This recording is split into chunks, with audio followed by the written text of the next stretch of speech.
चलिए, welcome back.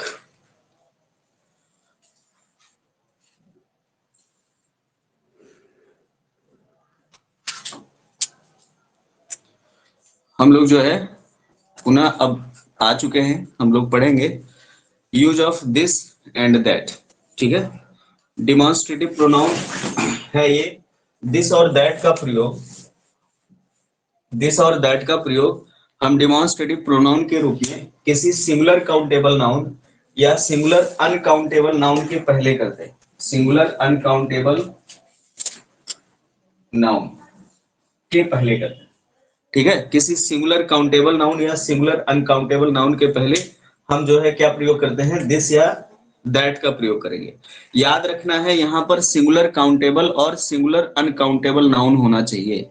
ठीक है, क्या होना चाहिए, सिंगुलर काउंटेबल और सिंगुलर अनकाउंटेबल नाउन होना चाहिए।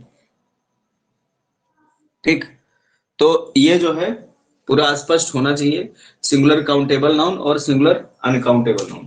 प्लूरल काउंटेबल नाउन के पहले जो है यूज नहीं होता है दिस और दैट। दिस का मतलब यह, दैट का मतलब वह। तो एक एक वस्तु के लिए हम जो है दिस और दैट का प्रयोग करते हैं, सिंगुलर काउंटेबल नाउन और singular uncountable noun. Uncountable noun कभी भी प्लूरल में नहीं लिखा जाता है। ठीक है, जैसे the book is very useful, example है द बुक इज, द नहीं दिस लिख दीजिए, this book is very useful. यह पुस्तक बहुत ही उपयोगी है। यह पुस्तक क्या है, बहुत ही उपयोगी है। तो यहाँ पे यूजफुल का मतलब उपयोगी है। ठीक है, और यहाँ पे बुक के पहले ये सिंगुलर काउंटेबल नाउन है और इसके पहले दिस का प्रयोग हुआ है। तो ये कौन सा एडजेक्टिव है, डिमॉन्स्ट्रेटिव एडजेक्टिव। कौन सा है, डिमॉन्स्ट्रेटिव एडजेक्टिव है। ठीक है, ये आपको पहचानना है। एडजेक्टिव का क्या काम होता है, किसी संज्ञा या सर्वनाम की विशेषता, यानी किसी भी संज्ञा की विशेषता बताने का काम होता है एडजेक्टिव का। तो यहाँ पे this book is very useful, book जो है ये सिंगुलर काउंटेबल नाउन में है, पहले ही लिखा गया है। सिंगुलर काउंटेबल नाउन के पहले जो है हम दिस और दैट का प्रयोग डिमॉन्स्ट्रेटिव एडजेक्टिव के रूप में करते हैं। किसके रूप में करते हैं, डिमॉन्स्ट्रेटिव एडजेक्टिव के रूप में। तो यहाँ पे this book is very useful demonstrative adjective के रूप में यूज हुआ है दिस। ठीक है, और बुक क्या है, सिंगुलर काउंटेबल नाउन है। दूसरा एग्जांपल देखते हैं। दूसरा एग्जांपल है this cow this cow this cow this cow is black, this cow is black. यहां पे फिर से देखिए, दिस का प्रयोग काउ के पहले हुआ है, तो इसीलिए दिस डिमॉन्स्ट्रेटिव एडजेक्टिव हो गया और काउ क्या हो गया, काउ क्या है, singular countable noun. Singular countable noun. हम यहाँ पे दैट का प्रयोग भी कर सकते हैं, यानी दिस या दैट काउ इज ब्लैक, दोनों में से किसी एक का प्रयोग करेंगे तो दैट का भी प्रयोग यहाँ पर किसके रूप में हो जाएगा, यहाँ पर हो जाएगा डिमॉन्स्ट्रेटिव एडजेक्टिव के रूप में। ठीक है, ये जो है आपको स्पष्ट पड़ेगा। ठीक है, फिर उसके बाद यहाँ पे लिखा है सिंगुलर अनकाउंटेबल नाउन के साथ भी प्रयोग होता है दिस और दैट का। ठीक है, किसके रूप में, डिमॉन्स्ट्रेटिव एडजेक्टिव के रूप में। सिंगुलर अनकाउंटेबल नाउन के पहले भी प्रयोग होता है। जैसे एग्जांपल है this water is fit for drinking, this water is fit, FIT, fit for, जो है पीने योग्य है। यह पानी क्या है, पीने योग्य है। तो वाटर शब्द लिखा है, वाटर जो है सिंगुलर अनकाउंटेबल नाउन है और इसके पहले दिस लगा है, तो दिस जो है डिमॉन्स्ट्रेटिव एडजेक्टिव है। DA का मतलब यहाँ पे डिमॉन्स्ट्रेटिव एडजेक्टिव। ठीक है, तो इस तरह से आपको पता होना चाहिए कि वाटर क्या है, अनकाउंटेबल नाउन है और वाटर को कभी भी हम किसके रूप में नहीं लिखते हैं, वाटर को कभी भी हम जो है प्लूरल में नहीं लिखते हैं। किस में नहीं लिखते हैं, प्लूरल में नहीं लिखते हैं। ठीक है, तो ये जो है आपको इतना पता होना नाउन या सिंगुलर अनकाउंटेबल नाउन के पहले डेमोन्स्ट्रेटिव एडजेक्टिव के रूप में प्रयोग करते हैं। ठीक है, तो ये जो है हो गया आपका।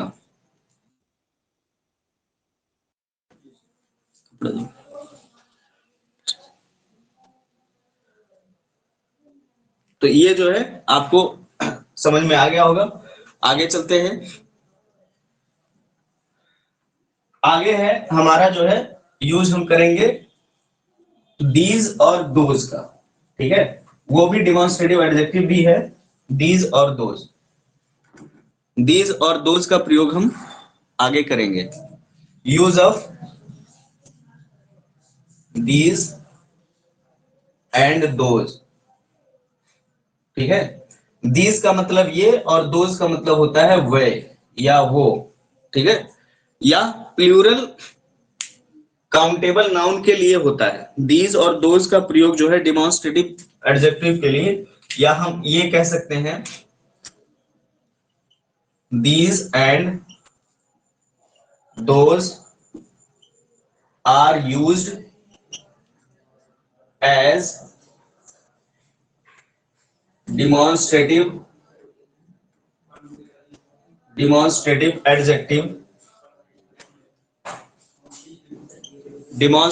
adjective before plural countable noun। ठीक है, प्लूरल काउंटेबल नाउन के पहले हम, यहां पर याद रखना है हमेशा नाउन कैसा आएगा, प्लूरल काउंटेबल नाउन आएगा। किसके बाद, दीज और दोज के बाद। दीज और दोज के बाद हमेशा जो है प्लूरल काउंटेबल नाउन ही आएगा। क्या आपको स्क्रीन साफ दिख रही है? मैसेज करके बताएं, स्क्रीन साफ दिख रही है?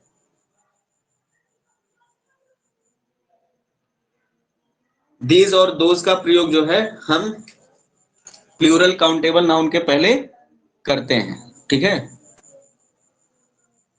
ओके। प्लूरल काउंटेबल नाउन के पहले दीज और दोज का प्रयोग हम करते हैं। यहां पर सिंगुलर काउंटेबल नाउन के पहले नहीं होता है। ठीक है, किसके पहले नहीं होता है? सिंगुलर काउंटेबल नाउन के पहले नहीं होता है दीज और दोज का प्रयोग। सिंगुलर काउंटेबल नाउन और सिंगुलर अनकाउंटेबल नाउन के पहले दिस और दैट का प्रयोग, और उसी का ये प्लूरल है, इसीलिए प्लूरल काउंटेबल नाउन के पहले इसका प्रयोग करेंगे। जैसे एग्जांपल है, these oxen are white. Example, these oxen are white। Oxen का मतलब हो गया बैल। ठीक है, ये बैल क्या है? ये बैल सफेद है। यहां पर ऑक्सन ये प्लूरल काउंटेबल नाउन है, और दीज क्या है? Demonstrative adjective. डीए का मतलब डिमॉन्स्ट्रेटिव एडजेक्टिव। तो दीज ऑक्सन, और डिमॉन्स्ट्रेटिव का मतलब संकेतवाचक सर्वनाम होता है। ठीक है, डिमॉन्स्ट्रेटिव यानी संकेत करने के लिए, इंगित करने के लिए, पॉइंट आउट करने के लिए हम जो है डिमॉन्स्ट्रेटिव एडजेक्टिव का प्रयोग करते हैं। तो दीज और दोज का प्रयोग किसी भी प्लूरल काउंटेबल नाउन के पहले डिमॉन्स्ट्रेटिव एडजेक्टिव यानी इंगित करने के लिए या संकेत बताने के लिए किया जाता है। संकेत, ठीक है, संकेत करने के लिए, यानी जैसे आप उंगली दिखाते हैं किसी वस्तु की तरफ संकेत करते हुए, उसी तरह से इंग्लिश में जो है दीज और दोज का प्रयोग संकेत करने के लिए किया जाता है। ठीक है, जैसे हमारे पास एक कलम है तो हम कहेंगे दिस इज ए पेन या दिस इज माई पेन, तो इसका मतलब संकेतवाचक। अगर यही पेन किसी और के पास है तो हम कह सकते हैं कि दैट इज माई पेन, तो ये दूर की जो है दूर वाली वस्तु को इंगित करता है। दिस पास वाली या नजदीक वाली वस्तु को, और दैट जो है दूर वाली वस्तु को। ठीक, तो ये जो है समझ में आ जाना चाहिए। चलिए, तो ये समझ में आ गया। दीज का प्रयोग डिमॉन्स्ट्रेटिव प्रोनाउन के पहले, डिमॉन्स्ट्रेटिव प्रोनाउन एडजेक्टिव के रूप में होता है। दीज का प्रयोग डिमॉन्स्ट्रेटिव एडजेक्टिव के रूप में होता है कहां? प्लूरल काउंटेबल नाउन के पहले। प्लूरल मतलब यहाँ पे ऑक्स मतलब क्या होता है? ऑक्स मतलब बैल, ऑक्स मतलब बैल। और जब हम इसको प्लूरल में बदलेंगे, यानी ऑक्स मतलब एक बैल या बैल होता है केवल, और जब हम इसको प्लूरल में बदलते हैं तो ईएन जोड़ देते हैं, तो ये ऑक्सन हो जाएगा, मतलब एक से अधिक बैलों की बात हो रही है। ठीक है, एक से अधिक बैलों की बात हो रही है। एक और एग्जांपल देख लेते हैं, those heroes, sorry, those horses were intelligent, those horses HORSES were intelligent, ठीक है, इंटेलिजेंट मतलब वह घोड़े जो है बुद्धिमान थे, वह घोड़े बुद्धिमान थे। तो यहाँ पे हॉर्स नहीं लिखा है, हॉर्सेस लिखा है, प्लूरल काउंटेबल नाउन ऐसे पहचानना है। हॉर्स मतलब एक घोड़ा, हॉर्सेस मतलब एक से अधिक घोड़े, तो हॉर्सेस जो है प्लूरल काउंटेबल नाउन हो गया, और दोज, दोज जो है ये डीए के रूप में यानी डिमॉन्स्ट्रेटिव एडजेक्टिव के रूप में संकेत देने के लिए हो रहा है। यहाँ पर आप एक देख सकते हैं, यहाँ पर ये प्रेजेंट टेंस में लिखा है और यहाँ पर पास्ट टेंस में लिखा है, यानी वर का प्रयोग जो है हम जहां पर पास्ट टेंस आएगा वहां पर दिस नहीं लगेगा, वहां पर दीज नहीं लगेगा, वहां पर दैट का प्रयोग करेंगे या दोज का प्रयोग करेंगे, ठीक है। तो ये जो है आपको आना चाहिए, ये आपको समझना चाहिए इस तरह से। तो संभवतः बात समझ में आ रही होगी। आगे चलते हैं, अगला जो है हमारा वो देखते हैं, use of such and same, ठीक है, use of such and same.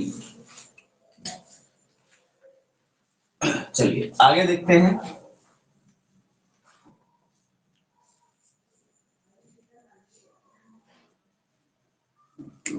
Use of such and same, same, such मतलब वही और सेम मतलब भी वही होता है या उसी प्रकार का होता है, दोनों का अर्थ जो है वही या उसी प्रकार का अर्थ होता है। दोनों का प्रयोग जो है या तो हम वही कहेंगे या तो उसी प्रकार का कहेंगे, लेकिन देखिए दोनों के प्रयोग में जो है थोड़ा थोड़ा डिफरेंस है, अंतर है। तो सच और सेम का प्रयोग डिमॉन्स्ट्रेटिव एडजेक्टिव के रूप में singular countable noun, plural countable noun और सिंगुलर अनकाउंटेबल नाउन के पहले होता है, ठीक है। तो लिख लेते हैं, such and same are used as demonstrative adjective before singular countable, singular countable ये यू है, noun, plural countable noun and singular uncountable noun, uncountable noun, ठीक है। सच और सेम का प्रयोग हम डिमॉन्स्ट्रेटिव एडजेक्टिव के रूप में, डिमॉन्स्ट्रेटिव एडजेक्टिव के रूप में singular countable noun, plural countable noun और सिंगुलर अनकाउंटेबल नाउन के रूप में करते हैं, ये के पहले करते हैं, ठीक है। डिमॉन्स्ट्रेटिव एडजेक्टिव के रूप में singular countable noun, singular uncountable noun और प्लूरल काउंटेबल नाउन के रूप में करते हैं, डिमॉन्स्ट्रेटिव के रूप में करते हैं, लेकिन के पहले करते हैं, इन नाउन के पहले करते हैं, ठीक है। ये ध्यान रखना है, इन नाउन्स के पहले करते हैं। जैसे एग्जाम्पल है सच ए बॉय, ठीक है, इसी प्रकार का लड़का, एग्जाम्पल है ये सच a boy, such a boy, ठीक है। फिर the same student, the same student, ये दोनों जो है सेंटेंस सही है, ठीक है, दोनों सेंटेंस सही है, सच ए बॉय और द स्टूडेंट। फिर सच बॉयज, सच बॉयज, ठीक, और उसके बाद ये एग्जाम्पल नंबर 3 है सच बॉयज, और एग्जाम्पल नंबर चौथा क्या है, तो एग्जाम्पल नंबर चौथा है द सेम स्टूडेंट्स, हम यही जो है प्लूरल बना दें, द सेम स्टूडेंट्स। तो आपको थोड़ा सा अंतर दिख रहा होगा इसके प्रयोग में, इसके प्रयोग में आपको थोड़ा सा अंतर दिख रहा होगा। एक और देख लेते हैं, पांचवा है सच कॉफी, सच कॉफी, ठीक है। इसी के बाद हम सेम का भी प्रयोग कर सकते हैं, तो the same coffee, the same coffee. तो याद रखिए सेम जो है कभी भी अकेला नहीं आता, वह द के साथ आता है। और सच के बाद अगर सिंगुलर काउंटेबल नाउन लिखा है तो हम यहाँ पर ए लगाएंगे। किसके अनुसार? यहाँ पर जो नाउन का प्रयोग हुआ है उसके अनुसार हम यहाँ पर ए लगाएंगे अगर सिंगुलर काउंटेबल नाउन है। यहाँ पर बॉय लिखा है तो एक ही लड़का की बात हो रही है, एक ही लड़के की। लेकिन द सेम स्टूडेंट में यहाँ पर भले ही एक ही स्टूडेंट है लेकिन इसके साथ हम नहीं लगाएंगे, क्योंकि जो है एक आर्टिकल पहले ही आ गया है, द का प्रयोग पहले ही हो गया है, तो द सेम ए स्टूडेंट लिखा ही नहीं जाएगा, गलत हो जाएगा। द सेम स्टूडेंट लिखा जाएगा, लेकिन अगर सच आ रहा है तो सच के साथ द नहीं लगेगा, इसलिए यहाँ पर क्या लिखा जाएगा? सच ए बॉय। ठीक है। और यहाँ पर प्लूरल नाउन, यहाँ पर जो है प्लूरल नाउन है, प्लूरल काउंटेबल नाउन। तो सच के प्रयोग के साथ यानी सच के बाद जो है यहाँ पर प्लूरल काउंटेबल नाउन हो गया है, यानी एक से अधिक लड़कों की बात हो रही है, इसलिए यहाँ पर ए नहीं लगा है। और यहाँ पर द सेम स्टूडेंट्स, तो केवल स्टूडेंट को हम स्टूडेंट्स में बदल दिए हैं, बस यही इतना किए। ठीक है। तो यहाँ पर कोई अंतर नहीं है, बस केवल स्टूडेंट को स्टूडेंट्स में बदल दिए हैं। और सच कॉफी, यहाँ पर देख लीजिए लिखा है सिंगुलर अनकाउंटेबल नाउन। कॉफी क्या है? ये सिंगुलर अनकाउंटेबल नाउन है, मतलब इसे जो है गिना नहीं जा सकता। तो इसे हम सिंगुलर और प्लूरल में, यानी किसी भी अनकाउंटेबल नाउन को सिंगुलर और प्लूरल में जो है एक ही प्रकार से लिखते हैं। ठीक है। उसमें कोई अंतर नहीं होता है कि हम जो है उसमें यस लगाकर प्लूरल बना दें, एक ही प्रकार से लिखेंगे।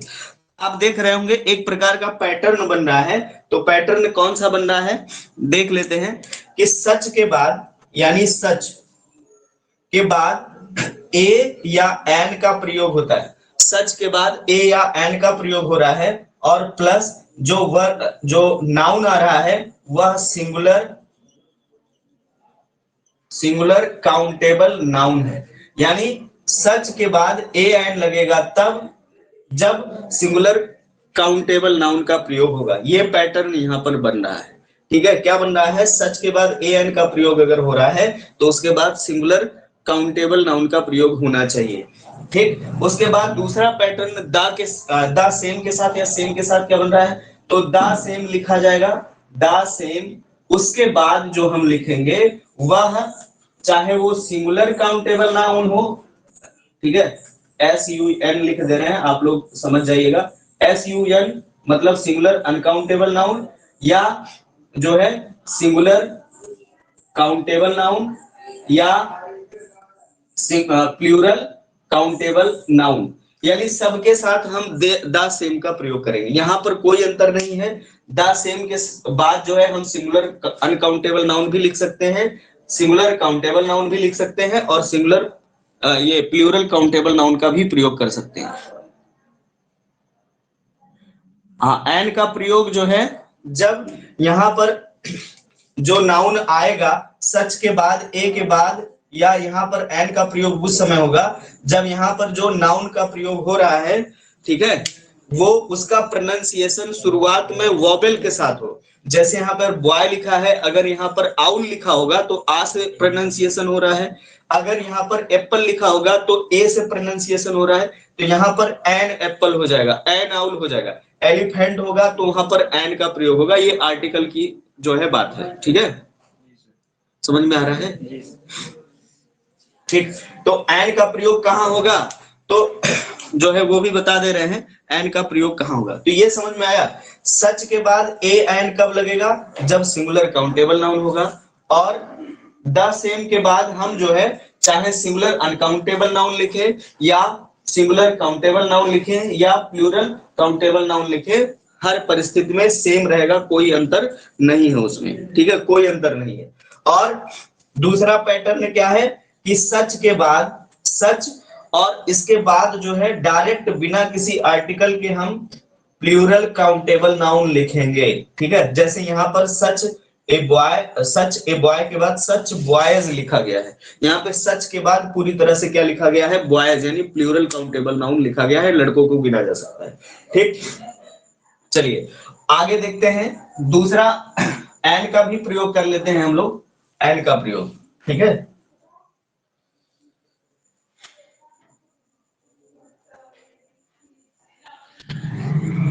एन का प्रयोग कर लेते हैं। जैसे मतलब अगला जो एग्जांपल होगा, जो भी होगा, लिखा है सच ए, ए की जगह पर एन का प्रयोग करेंगे, such an elephant, such an elephant, ठीक है, एलिफेंट।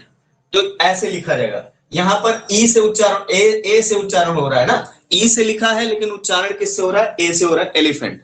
तो ये जो है सिंगुलर, क्या है, सिंगुलर काउंटेबल नाउन है। यहाँ पे ये क्या है, singular countable noun. Such an umbrella,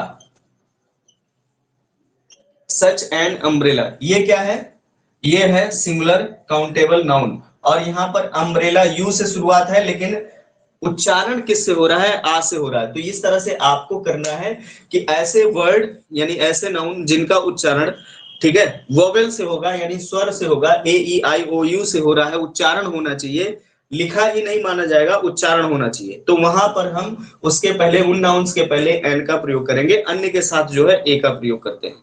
ठीक है, तो ये जो है आप स्पष्ट रूप से समझ गए होंगे। चलिए आगे देखते हैं। आगे जो है हमारा विषय है, इसी से संबंधित है, एडजेक्टिव से ही संबंधित है। ठीक है, आगे जो हमारा विषय है एडजेक्टिव से ही संबंधित है, ऑर्डर ऑफ न्यूमरल एडजेक्टिव्स। ठीक है, क्या है, ऑर्डर ऑफ न्यूमरल एडजेक्टिव्स, यानी संख्यावाचक सर्वनाम, संख्यावाचक विशेषण का क्रम, क्या क्रम होता है, इसमें लोग गलती कर देते हैं। Order of, O R D E R है order, order of numeral adjectives, यानी जो है न्यूमरल एडजेक्टिव्स का प्रयोग करते समय क्या क्या गलतियां होती हैं, वही। तो पहली बात, न्यूमरल एडजेक्टिव है क्या, न्यूमरल एडजेक्टिव संख्यावाचक एडजेक्टिव को कहते हैं। पहली इसके पहले किसी क्लास में हम उसको पढ़ा चुके हैं, एडजेक्टिव में ही पढ़ाए हैं, बताए हैं कि न्यूमरल एडजेक्टिव क्या होते हैं, कितने प्रकार के होते हैं। ठीक है, तो न्यूमरल एडजेक्टिव्स के अंतर्गत दो चीजों को ध्यान रखना है, यानी दो बातों को। एक होता है ऑर्डिनल, ऑर्डिनल, ठीक है, ordinal numeral adjective, ordinal numeral adjective, ठीक है, एक होता है ऑर्डिनल न्यूमरल एडजेक्टिव और दूसरा होता है कार्डिनल न्यूमरल एडजेक्टिव। एक होता है ऑर्डिनल और दूसरा होता है कार्डिनल। तो ऑर्डिनल, ये ऑर्डर शब्द से बना है, इसीलिए इसको क्रम, क्रम सूचक संख्यावाचक विशेषण कहते हैं। इसको क्या कहेंगे, क्रम सूचक, यानी ये क्रम को बताता है। जैसे फर्स्ट, सेकंड, थर्ड ऐसे शब्द अगर आएंगे तो वहां पर ऑर्डिनल होगा। ठीक है, और कार्डिनल, तो यह मूल संख्या, यानी यह जो है वास्तविक होता है, यह जो है प्रमुख होता है। न्यूमरल एडजेक्टिव का मतलब है संख्यावाचक विशेषण, और अगर ऑर्डिनल लिखा है तो ऑर्डिनल का मतलब क्रम सूचक संख्यावाचक विशेषण, और अगर कार्डिनल लिखा है तो यह हो जाएगा प्रमुख, प्रमुख, ठीक है, या मुख्य, ठीक है, संख्यावाचक विशेषण, मुख्य सूचक संख्यावाचक, या सीधे सीधे हम कहें अंक सूचक, ऐसे भी मान सकते हैं, अंक सूचक संख्यावाचक विशेषण। ठीक है, तो मीनिंग पर जाएंगे तो डिफरेंशिएट जो है देखने को मिलेगा, अंतर देखने को मिलेगा, इसलिए मीनिंग पर नहीं जाना है, अभी समझ में आ जाएगा क्या क्या है इसका मतलब। ठीक है, तो दो प्रकार के होते हैं ये। तो पहला जो है ऑर्डिनल न्यूमरल एडजेक्टिव, ये क्या होता है, तो ऑर्डिनल न्यूमरल एडजेक्टिव्स उनको कहते हैं जो क्रम को बताते हैं। जैसे first, second, third, dash dash last, यानी फर्स्ट, सेकेंड, थर्ड, इसके बाद और भी इसी तरह से फोर्थ, फिफ्थ, और इसके बाद लास्ट शब्द जो होगा वह भी क्या है, ऑर्डिनल न्यूमरल एडजेक्टिव है, उसे भी हम ऑर्डिनल, ऑर्डिनल न्यूमरल एडजेक्टिव कहते हैं। ठीक है, उसके बाद जैसे एग्जाम्पल में हम कह दें the first boy was handsome. The first boy was handsome. यहां पर बॉय शब्द आया है, कई लड़के खड़े थे और उसमें से प्रथम यानी जो ये नाउन है वह उसका क्रम क्या था, इस बॉय का क्रम क्या था, वह पहले स्थान पर था। तो इसीलिए यह जो है फर्स्ट शब्द यह न्यूमेरल एडजेक्टिव है और यह क्या बता रहा है, ऑर्डिनल न्यूमेरल एडजेक्टिव के रूप में प्रयोग हुआ है। यह क्या बता रहा है, क्रम बता रहा है, क्रम। ठीक है, क्या बता रहा है ये, क्रम। First boy was, the first boy was handsome, यानी पहला लड़का क्या था, सुंदर था। आई बात समझ में? तो ये जो है इस तरह से आप इसका प्रयोग करेंगे। दूसरा है हमारा जो कार्डिनल, दूसरा हमारा cardinal numeral adjective. Cardinal numeral adjective ये क्या होता है, कार्डिनल न्यूमेरल एडजेक्टिव? तो कार्डिनल न्यूमेरल एडजेक्टिव जो है यह है मूल सूचक या अंक सूचक, ऐसा भी समझ सकते हैं, अंक सूचक सीधे सीधे। यानी जहां पर 1 2 3 ऐसे ऐसे सो ऑन लिखा होगा, 1 2 3 4 5 6, वहां पर क्या होगा, कार्डिनल न्यूमेरल एडजेक्टिव होगा। जैसे अगर हम कहें एग्जाम्पल इसका अगर देखें तो there were 4 boys, there were 4 boys in the playground, in the play ground, यानी खेल के मैदान में 4 लड़के थे। तो यहाँ पर 4 शब्द जो है अंक के रूप में आया है और यहाँ पर फर्स्ट आया था, यहाँ पर क्रम दिखा रहा है और यहाँ पर संख्या दिखा रहा है, यानी 4 लड़के थे। और यहाँ पर लड़कों में पहला जो लड़का खड़ा था वो हैंडसम था। तो यहाँ पर क्रम दिखा रहा है और यहाँ पर जो है संख्या दिखा रहा है, अंक। तो कहीं पर भी आपको अगर ऐसा मिले कि अंक के बाद कोई नाउन लिखा हो, कोई जो है नाउन या संज्ञा का प्रयोग हुआ हो, तो वहां पर वो क्या होगा, कार्डिनल न्यूमेरल एडजेक्टिव। क्या होगा, हाँ, कार्डिनल न्यूमेरल एडजेक्टिव होगा वहां पे। तो संभवतः यह समझ में आ रहा है। तो हमें क्या देखना है, ऑर्डर ऑफ न्यूमेरल एडजेक्टिव्स, यानी इन्हीं दोनों न्यूमेरल एडजेक्टिव का कार्डिनल ऑर्डिनल न्यूमेरल एडजेक्टिव और जो ये दूसरा है कार्डिनल न्यूमेरल एडजेक्टिव, इनके प्रयोग के क्रम को देखना है। तो ये समझ में आ गया है, तभी उसको हम समझ पाएंगे। ठीक है, ये समझ में आ जाना चाहिए, तभी उसको हमें जो है क्लियर हो पाएगा कि कैसे हम इसका प्रयोग करेंगे। ठीक है, तो याद रखिए, एक जो है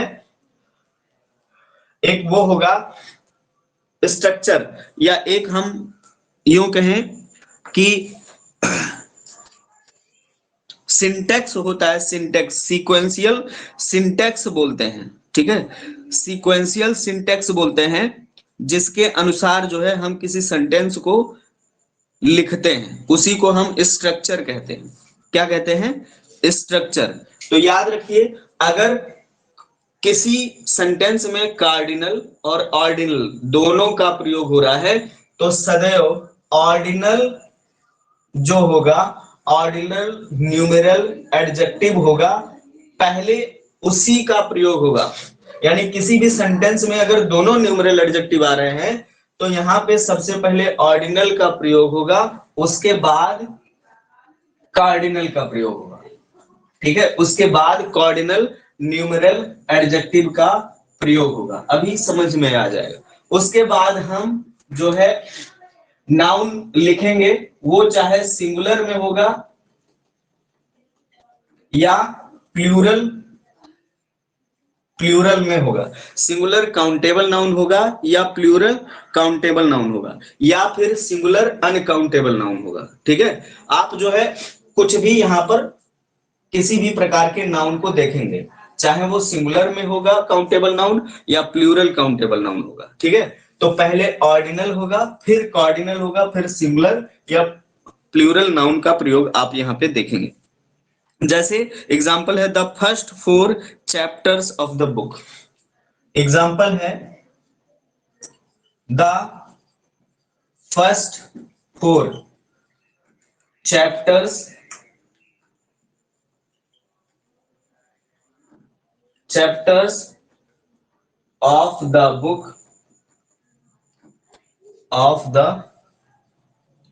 बुक आर इंटरेस्टिंग। ठीक है, किताब के पहले जो 4 अध्याय हैं, यहां पर देखिए, यहाँ पे क्रम लिखा है पहला, फर्स्ट मतलब पहला, तो ये कौन सा हो गया? Ordinal numeral adjective. कौन सा हो गया? और उसके बाद तुरंत क्या लिखा है? फोर, तो ये क्या हो गया? Cardinal numeral adjective. क्या हो गया यहाँ पे? Cardinal numeral adjective. और यहाँ पर चैप्टर्स शब्द आया है। क्या आया है? चैप्टर्स शब्द। ठीक है, चैप्टर्स मतलब क्या? पाठ, लेसन्स। ठीक है, तो ये सिंगुलर या प्लूरल नाउन में है? किसमें है?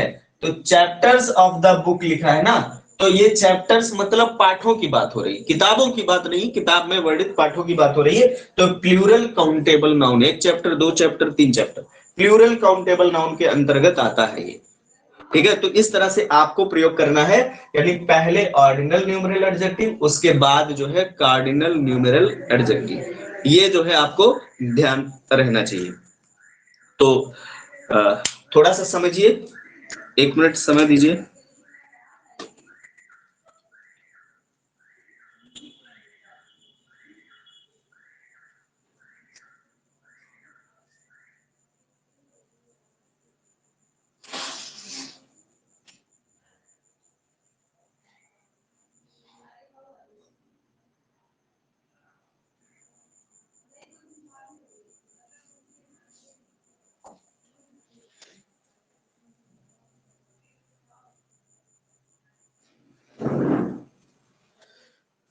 तो जो है ये संभवतः समझ में आ गया होगा।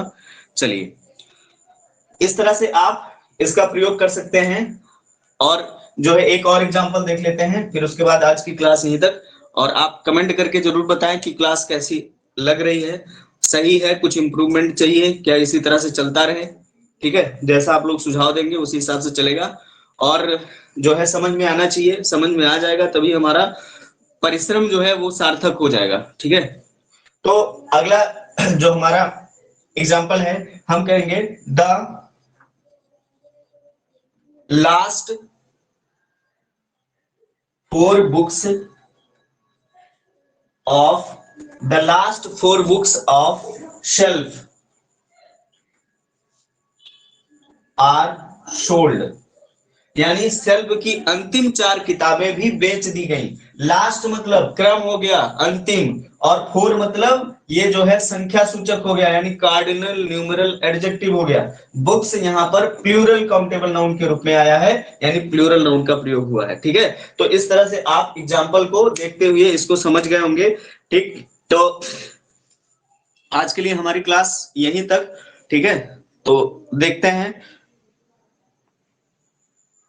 तो जितने भी लोग हैं, 3 लोग हैं, 47 लोगों में से 3 लोग ही जो है क्लास ज्वाइन कर रहे हैं, जबकि और लोगों को भी ज्वाइन करना चाहिए, लाभ उठाना चाहिए, क्योंकि आपको कुछ पे नहीं करना है, यहाँ पे बस वीडियो देख लेना है। अगर यहाँ पे समझ नहीं आ रहा है तो आप YouTube पे जाकर देख सकते हैं, पुनः समझ सकते हैं।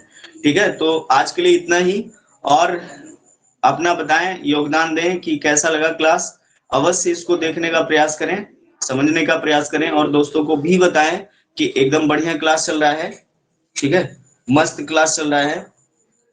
और YouTube चैनल को भी सब्सक्राइब कर दें अगर सब्सक्राइब ना किया हो आपने अभी। और जो है कमेंट के माध्यम से पूछ सकते हैं। ठीक है, तो आज के लिए इतना ही। जय हिंद, जय भारत।